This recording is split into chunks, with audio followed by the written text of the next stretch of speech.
Hey guys, welcome to the bonus channel. I'm going to answer some of your questions that I solicited on Instagram, some of which were really interesting, some of which were slightly inappropriate, and some of which were somewhere in between. Hope you guys like this. Make sure you're subscribed to the bonus channel if you aren't yet, and let's hop straight into the questions you guys sent in. So one person asked, what's the good/bad sides to being a political commentator for you personally? I think the good side is that it's obviously a fairly privileged is maybe not the right word, but comfortable thing to do for a living. Like, I don't exactly get up and break my back every day. I have a much easier lifestyle and work life balance. I mean, I work a lot. I basically work 7 days a week, but maybe a couple hours on Saturday and on Sunday. So it's not like insane hours. I work, but it's just not that hard. Like, I'm not doing physical labor. I'm not doing something where I'm on my feet all day or around people all day. Like, I have a lot of respect for the jobs that people do that frankly pay less than what I do and seem a lot harder.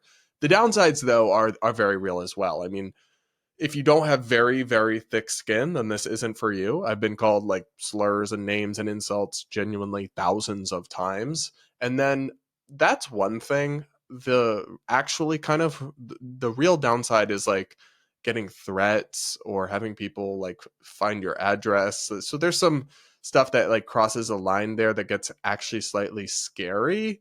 I would say that's the main downside. But honestly, all things considered, I'm blessed because I really enjoy what I do. Like when I go on vacation, I get antsy not being able to create content or talk about stuff or do anything. It's like, so in that sense, I mean, when you love what you do, you never have to work a day in your life. I mean, I don't know, couldn't get much better than that. And the downsides for me are just worth it. Another person asked, if you were a commentator on anything else, what would it be? Definitely soccer. I know a ton about soccer. I'm a huge Chelsea fan. And if I was going to do another like genre of YouTube commentary, it would probably be one of these channels that discusses like news and match reviews and these kinds of things. I watch tons of them, and frankly, it looks really easy, and I think I'd be really good at it, especially because so much of the commentariat in sports, especially soccer, is like super woke, but a lot of the audience isn't. So if I was actually, willing to ribbit stuff or question dogma, like point out how ridiculous it is that they wear the rainbow armbands, yet they're actually insanely homophobic and everyone has to be closeted who's gay and plays professional soccer, but they do the virtue signaling, or how stupid it is they still do the kneeling for racism thing as if it has any impact whatsoever. I think I would actually thrive in that space. And if I was doing something different, maybe it would be that. Another person asks, are you gold star? Bruh.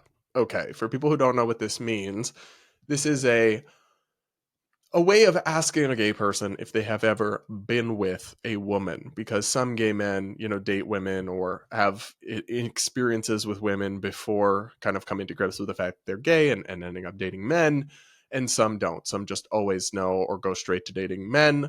And if you have never dated a woman, you are a gold star gay. But when I say dated, we're actually talking about something else rather than romantic dating? And the answer is no. I am not a gold star gay. I did have a girlfriend in high school. Poor thing. Was not her fault, but was kind of rough for her. And I really actually feel quite badly about how I handled that as a stupid 17, 18-year-old. But she moved on and found someone else, I'm sure. So another person asked, can you play any musical instruments? And the answer is not just no, but like I'm probably the least musically inclined person on earth, and just artistically inclined in general, really not my thing at all. Another person asked, have you ever been to Europe? Which country do you like most? I've been all over Europe. I've been to Italy, I've been to Spain, I've been to Greece, I've been to England, I've been to Germany, I've been to Austria, lots of places. My favorite in terms of like the country and the location itself is definitely Greece. The islands and like the resorts and hotels by the crystal blue water is definitely my favorite. But my favorite in terms of like including culture and sports and stuff is definitely England, because I love the Premier League. I'm a huge soccer person, and it's like kind of the forefront of world soccer. And I think it's really cool there. So those are probably my two different kinds of favorites of Europe. I'm not a huge Europe guy, though. Honestly, every time I go there, I'm struck by how poor they are and how much lower the standard of living is in almost all of these countries than it is here in America. Another person asks, what's it like existing in the gay community when you aren't in the gay woke political monolith? Well, the truth is I don't really exist in the gay community. Like, I don't have any gay friends in real life. Well, I have a couple, but like they're not super involved in the LGBT community, and they're mostly actually my partner's friends, not even like originally my friends.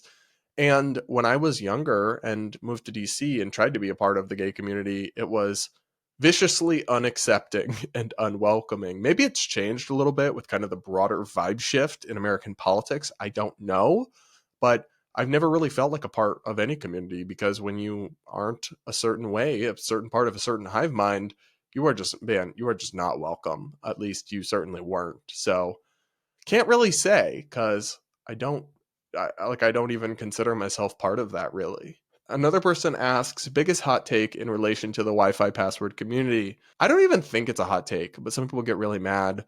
Just not that non-binary is not real. It's not valid. It's not a thing. It's like fetch. No matter how hard you try, people are never going to buy it, and it's actually like very sexist and regressive in the stereotypes it unintentionally reinforces, in my view at least. Another person asked for my most woke opinion. I don't know if you would consider this woke, but it's kind of like liberal or squishy or like sensitive. I grew up in Massachusetts, where everyone used to say, that's retarded. Oh, yeah, that's retarded, like in their Boston accents. And so growing up, I, like everyone else, would say that. I definitely stopped, though, and I don't say that. And I know it's making a comeback in some circles, but I don't say it because I've known a lot of people with like intellectual learning disabilities, and I don't want to say something that will hurt them, even if, you can argue, well, when we say it, we're not really talking about people with Down syndrome or anything like that. We're using it in a different way. They might not understand that, and they might not be able to fully grasp that, and they're hurt by it, some of them. And I just wouldn't want to use word choices that upset people who already, have their own crosses to bear in life and their own challenges. So I don't use that word, especially not like publicly or in content or anything. I know some people do that to be edgy, but I would rather just avoid it and not potentially upset anybody with intellectual or learning disabilities. And maybe that's a little woke of me. I don't know. Another person asked for my favorite brain rot term, like meaning my favorite Gen Z or internet slang. I don't know. I think a lot of it's kind of cringe. I'm more into like TikTok sounds that people reuse and reuse will get stuck in my head. So that famous old clip from The View where it's like, in the sense, no, in the sense that one gets stuck in my head. But like, if you're talking about like Rizzler and Skibbity Toilet and what the Sigma and all that stuff, yeah, I barely even understand that stuff, let alone like any of it. Another person asked for my thoughts on Gulf of America, which is of course what Trump renamed the Gulf of Mexico.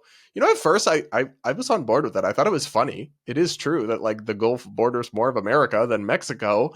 And I just thought it was one of those like harmless Trump trolls that's not worth getting upset about. And I still think that. But what I don't like is the way that he's like fought with news outlets like the Associated Press that don't go along with it. That to me is taking it way too seriously. But when it's just kind of like a funny name change or just a troll, I don't know. I kind of like it. I kind of think it's funny and harmless. Okay, guys, that's it for the questions that you guys sent in on Instagram in terms of the ones that I picked out. You can drop more in the comments for the next time I do one of these. Let me know if this was interesting for you. Do hit that like button. Make sure to subscribe to the bonus channel if you aren't yet, and we'll talk again real soon.